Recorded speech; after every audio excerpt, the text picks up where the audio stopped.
my neck, my back, lick my ow. This is the S to the K to the double E to the T to the R. I just scared Tammy saw you. I'm sitting up with the G to the Q, and we're in the house today.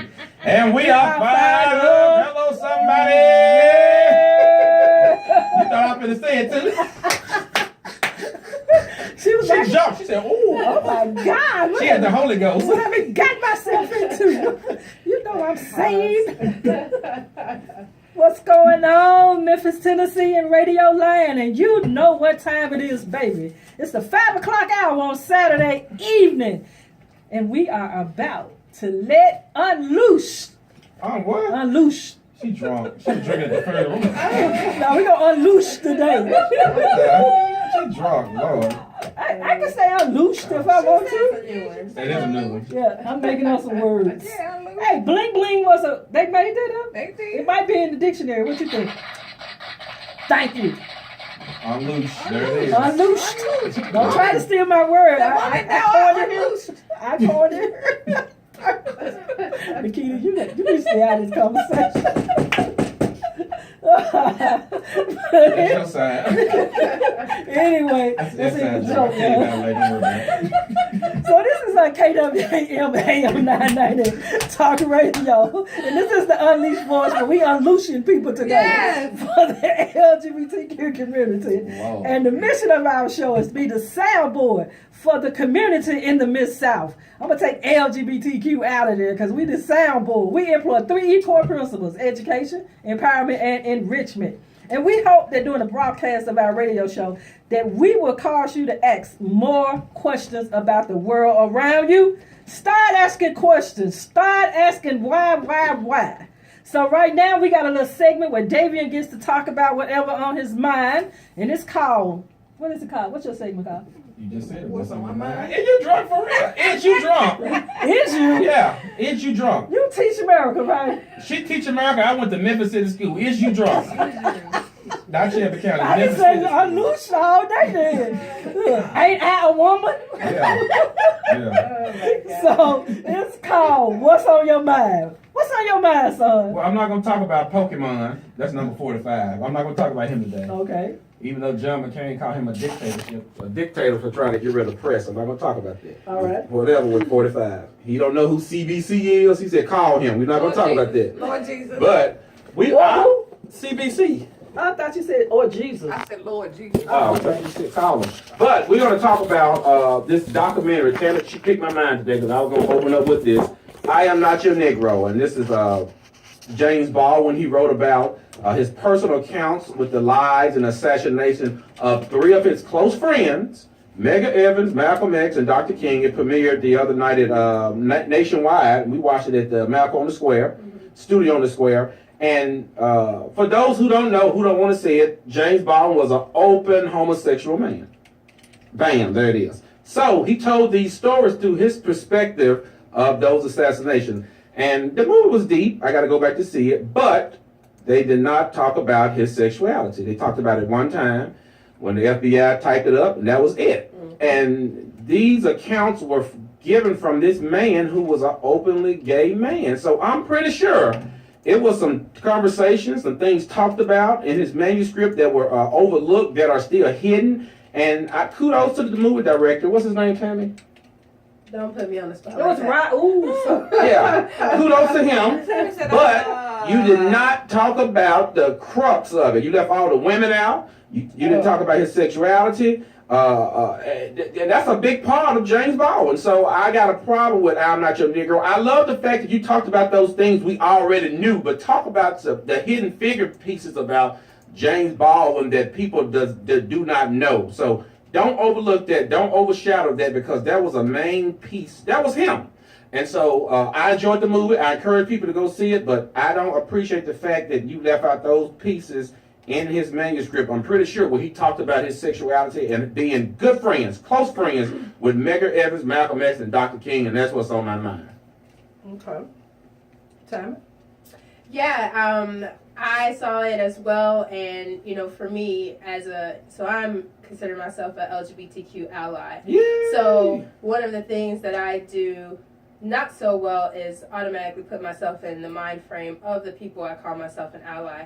So it was really the writing of Zandria Robinson that brought to the forefront for me what was missing. I was so emotional just about the lives of Black people and how they continue to be impacted and how they continue to be taken from us. Right.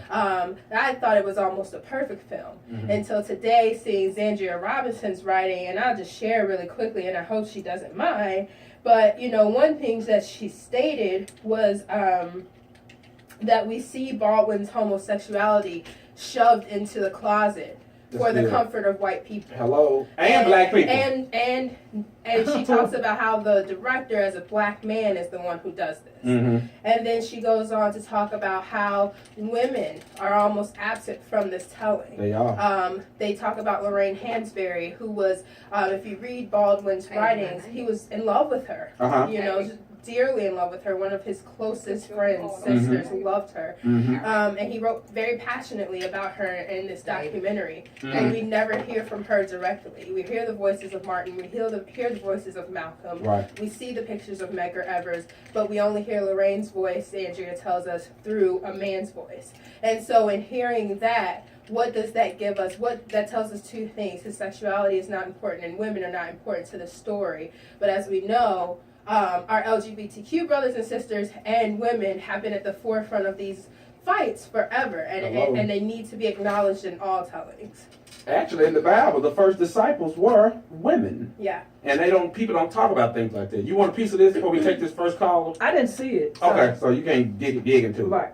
Well, I'm gonna take you to the movies to see it. Okay. But the number to the studio is 901-260-5926. Again, it's 901-260-5926. Caller, you're live on the live show on KWAM 990. What's on your mind? How's everybody? David, how you doing? What's going on, David? I thought you and I was cool, brother. Who, me? Yeah, I thought you was straight, and I thought you was out of the closet.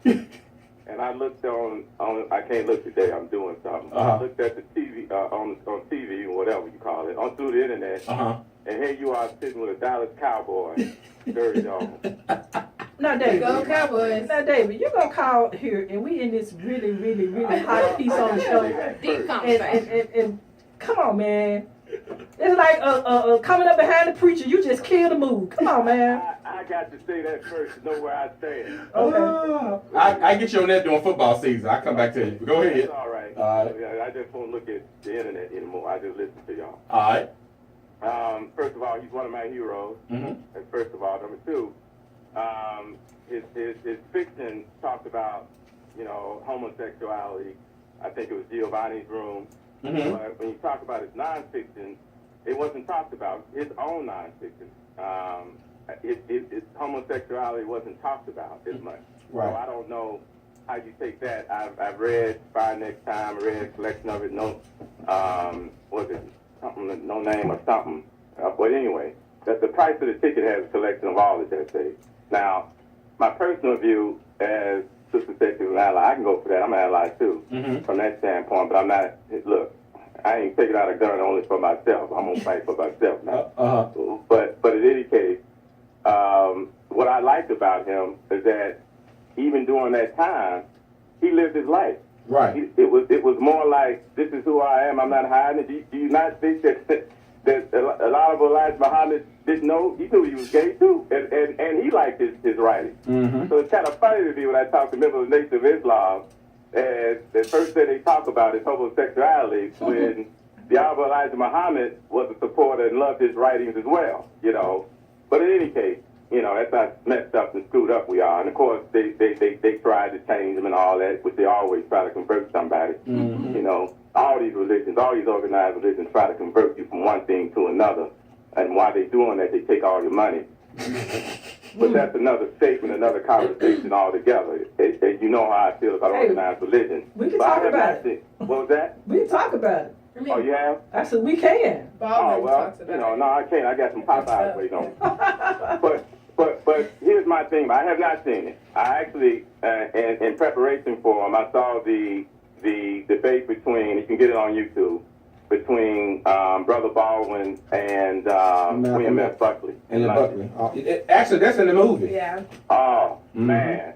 That brother, look, Baldwin was way before before his time. Absolutely. No one was more eloquent, more on the point about the racial issues in this country. Right. And as I said, was it last week or week before last?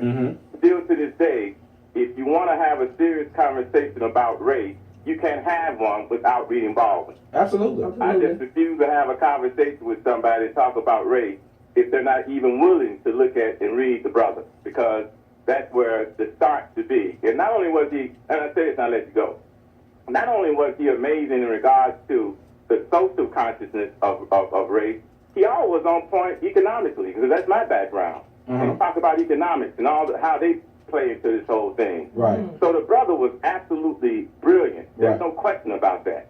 And so the only way that these clowns can tear him down is mention his sexuality. You know, not mention his commitment to African people and African Americans, but talk about his sexuality and think that folks are going to be afraid to say he's my brother, even though, because he was gay, he can't be my brother. I put it that way. Right. You're absolutely right. No, he's my brother. And any brother that was on the front line, like James Baldwin was, would be my brother, regardless of his sexuality. And frankly, I don't want to know who you I don't want to know who you having sex with either way.